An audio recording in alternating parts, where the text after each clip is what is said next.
Hi friends, எல்லோருக்கும் வணக்கம். இன்றைக்கி என்ன டிஷ்ஷுன்னா ஸ்நாக்ஸ் ரெசிபி தான் இன்றைக்கி செய்ய போகிறேன். வாங்க, ஈஸி ரெசிபி. இல்லை கிறிஸ்பாக இருக்கும், உள்ள சாஃப்டாக இருக்கும்.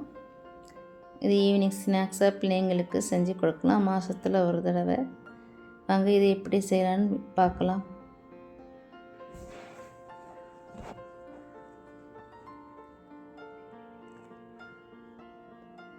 முதல்ல ஒரு பாத்திரத்தில் இந்த கப்பால் 2 கப்பு அரிசி மாவு சேர்த்துக்கலாம்.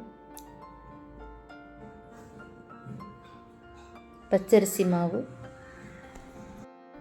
இப்போ அதே கப்பால் 1 கப்பு கடலை மாவு சேர்த்துக்கலாம்.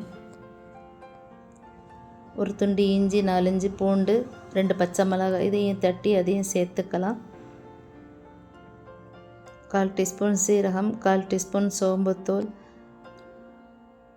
தேவைக்கேற்ப மிளகாய்த்தூள் இதையும் சேர்த்துட்டு பொடியாக கட் பண்ணி வச்சுருந்த கொத்தமல்லி, கருவேப்பிலையும் சேர்த்துக்கலாம். 2 பெரிய வெங்காயம் அதையும் பொடி பண்ணி கட் பண்ணி சேர்த்துக்கலாம். தேவைக்கேற்ப உப்பு சேர்த்துட்டு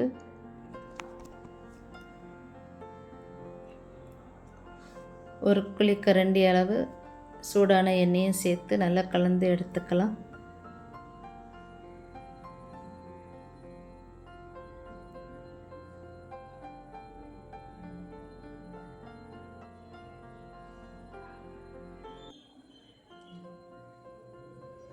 கொஞ்சம் கொஞ்சமாக தண்ணி சேர்த்துட்டு இந்த பதத்தில் கலந்து எடுத்துக்கலாம்.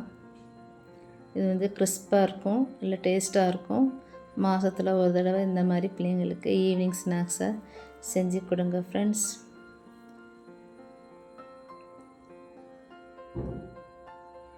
இந்த மாதிரி கலந்து எடுத்துக்கலாம்.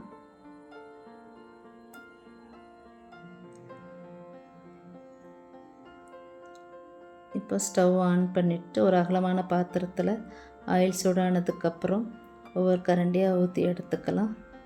அடுப்பை ஸ்லிம்மாகவே வச்சுக்கோங்க.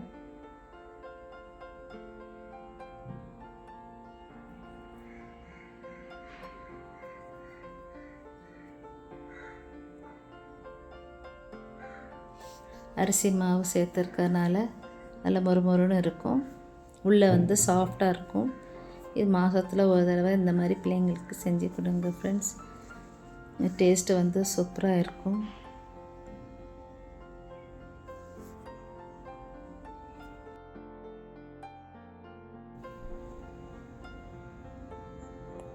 மெதுவாக இப்படி திருப்பி போட்டுக்கலாம்.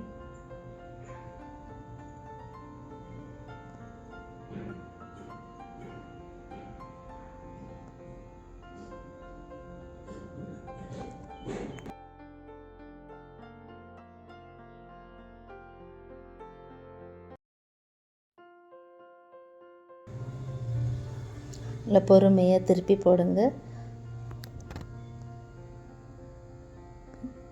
சூப்பரான தட்டு வடை ரெடி ஆயிடுச்சு. இப்போ இதே மாதிரி இன்னொரு முறையும் எடுத்து போட்டுக்கலாம்.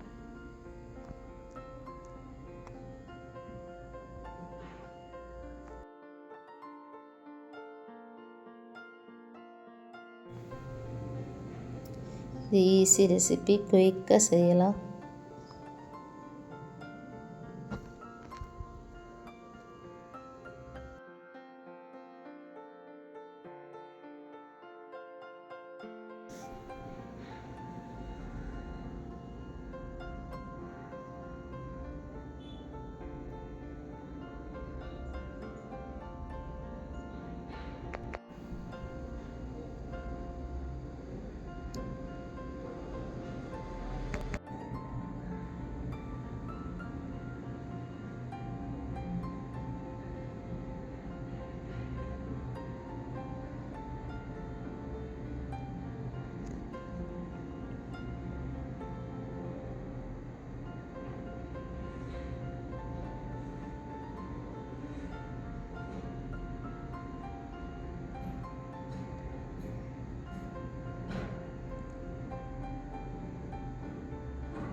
சூப்பராக ரெடி ஆயிடுச்சு.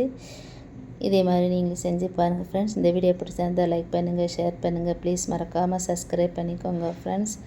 இந்த வீடியோ பிடிச்சிருந்தால் லைக் பண்ணுங்கள் ஃப்ரெண்ட்ஸ். ஓகே, பாய்.